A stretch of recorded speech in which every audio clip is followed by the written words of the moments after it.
BFM Business, BFM Crypto, la chronique.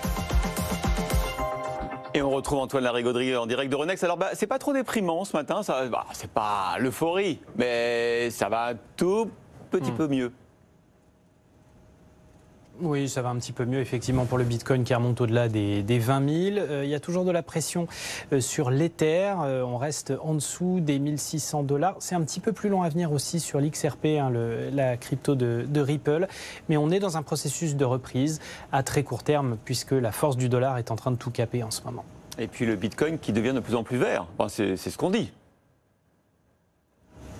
Oui, c'est ce que dit un rapport. 62% du réseau Bitcoin est désormais zéro émission. Vous vous souvenez que c'était même une des conditions sine qua non qu'avait fixé Elon Musk, on en reparle, pour commencer à utiliser le Bitcoin comme moyen de paiement, notamment chez Tesla. Et bien là, on a clairement un signal positif en la matière. Étude de Badcoins, cabinet de recherche sur les crypto-monnaies, qui affirme que désormais, effectivement, donc 62% du réseau de production de Bitcoin est zéro émission désormais.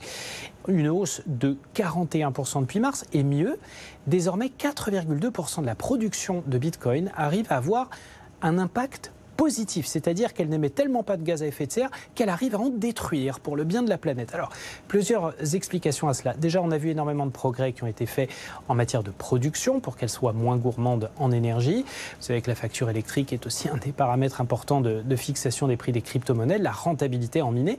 Il y a eu aussi d'énormes progrès en matière de production décarbonée hors réseau via, entre autres, la fameuse ferme solaire qu'ont conçue ensemble Elon Musk et Jack Dorsey il y a un peu plus d'un an, et d'autres initiatives du même genre. Mais c'est pas tout.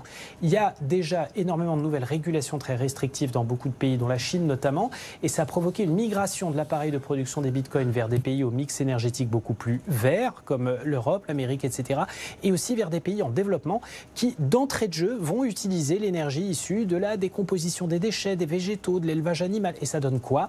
Effectivement, une partie, alors encore marginale, mais réelle, à 4,2% de la production de bitcoin, qui a un impact positif pour la planète. Récemment, une étude estimait qu'avec ces dynamiques, l'ensemble du minage de crypto-monnaies pourrait être une activité neutre en carbone dès 2030. Merci.